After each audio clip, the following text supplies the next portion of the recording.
Good morning, everyone. Welcome to another episode of Immigration Daily Updates. I am Jijit Pal Singh joining from Vancouver, and with me it's Celine who will be doing this broadcast in French. Bonjour, mon nom est Céline Deravédician. Je dis un grand bonjour de Montréal. Et effectivement, il s'agit de notre bulletin journalier que j'ai le plaisir de présenter avec mon collègue Jagjit. Donc, à toi la parole, Jagjit. Let's go.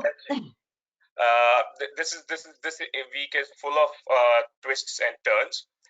What we'll do is we'll remind you about some points today, and more information will be available online or through forum, KPIC forum. First thing is that there is an update on refugee claims. Submission for refugee whose arrival via the land border continues to proceed are being processed.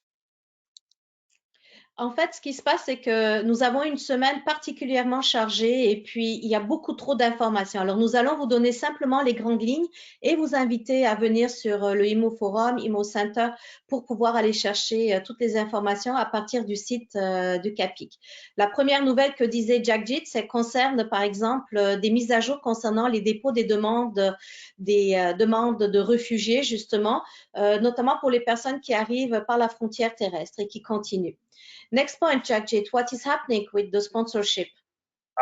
There were things going on.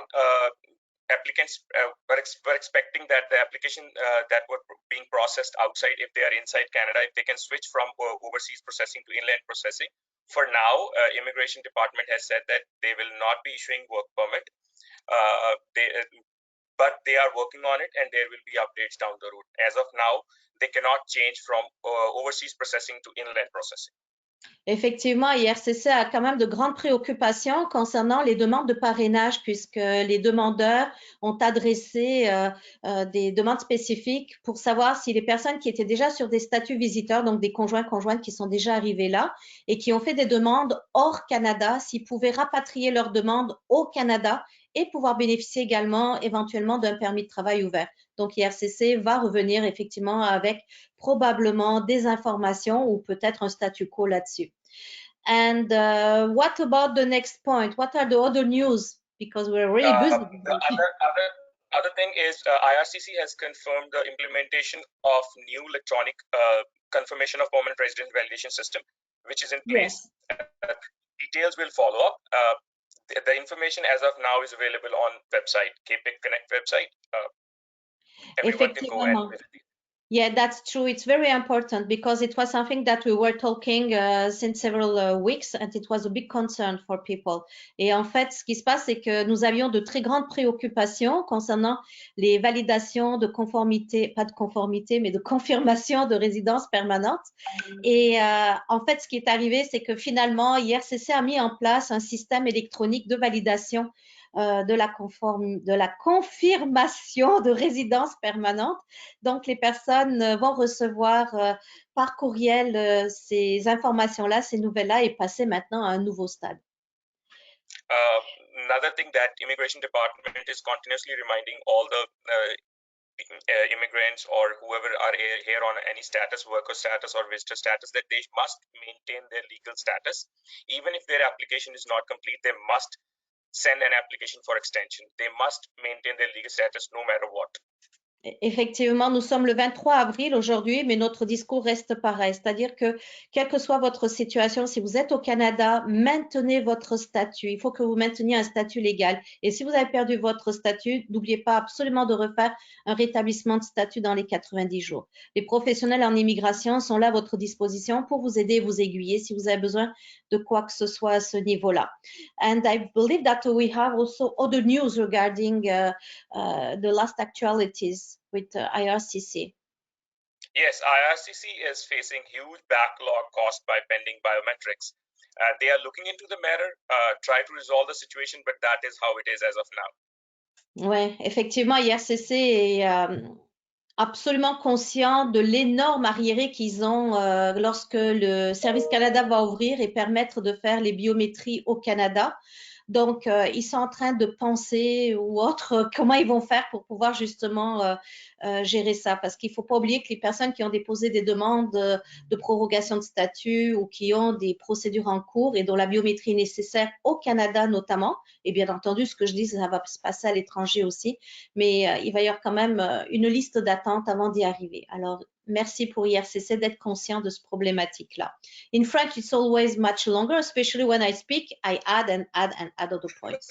So don't worry, Jackjet. You know, we don't want that this should go lengthy, but there is a lot of information for everyone out there. We want to condense it, but more information will be there on KP Connect website. You can go there, a lot of information there, and we'll try to circulate through forum as well. And before I finish, the major information that was released April 22nd by IRCC, international students who normally work 20 hours a week are now allowed to work full-time only if they are working in essential services. That's more important. Like, not every student, but students who are working in essential services, the government, public safety and prevents has established very specific list but if the student is going in health sector, for example, there are no restrictions. So yes, more information will be there available later on, but as of now, the government has eased that 20 hours restriction. Yes, before to say in French, I just wanted to add something more for the English version.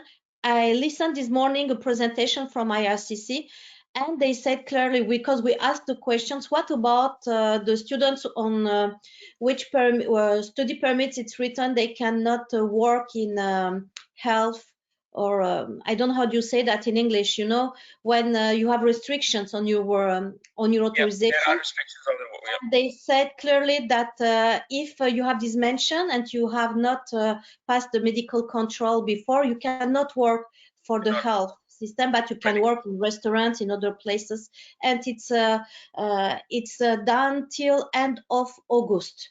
So it's valid until end of August. En fait, nous avons eu deux grandes nouvelles depuis hier. La première, je pense qu'il y a beaucoup de monde qui est au courant, mais question de rappeler la restriction qui limitait 20 heures par semaine pour les étudiants pour travailler lorsqu'ils sont détenteurs d'un permis d'études disons, suspendue pour le moment, mais ils peuvent travailler sur une base de temps plein. Par contre, très attention, étant donné qu'il existe des restrictions quand même au niveau du travail dans le domaine de la santé, s'il est mentionné sur le permis d'études que la personne ne peut pas travailler dans le domaine de la santé, cette restriction reste quand même maintenue. Alors, faites très attention, mais étant donné que la liste de travail essentiel est bien plus que les services de la santé, ces personnes-là, ces étudiants-là peuvent travailler également dans d'autres types de commerces reliés à l'alimentation et la liste essentielle. So I believe that we have also last news. It was really a busy day yesterday. And finally, it's toward end of this bulletin today. And finally, Service Canada has issued a new containment guidelines with random inspection to ensure compliance and public safety. These instructions are for the employers. A lot of information there. It's about the compliance audit that they can inspect, about the timeline, about the email, how to send an email. They have very detailed information about the subject line, body of the email, what the employee need to send. There is a lot of information there. As I have said, we cannot contain that information in this bulletin today. That information is available online, or we can give that next week in an SOS session. Salim.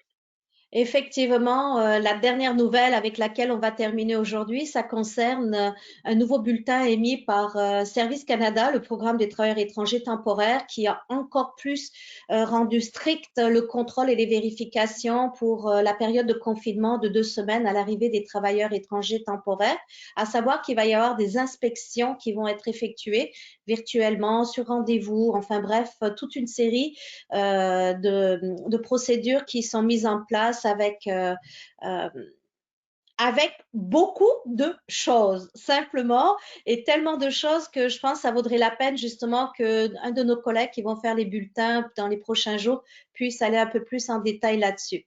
De toute façon, n'oubliez pas, vous avez tous les Capi Connect, vous avez tous les SOS Capi qui s'en viennent à chaque mardi ou mercredi. Donc, surveillez vos courriels, vous allez voir qu'est-ce qui se passe. Restez informés, restez au courant. Nous, on vous apporte un maximum d'informations. Pour le moment, that's all for today anyway. We had a lot of information that A lot of information. we Today's can going to talk for hours and hours. yeah. So don't Exactly. forget to join us. Don't forget to join our SOS Capex session each week for more detailed discussion. We look forward to see you tomorrow in tomorrow's bulletin. Have a good day. Thank you. Exactement. Donc, on se retrouve demain avec de nouveaux collègues et puis on vous remercie encore pour votre patience et votre courage. À bientôt. Bye. Enjoy your day, Bye. Jagmeet. Bye-bye, Celine. Thank you. Thank you.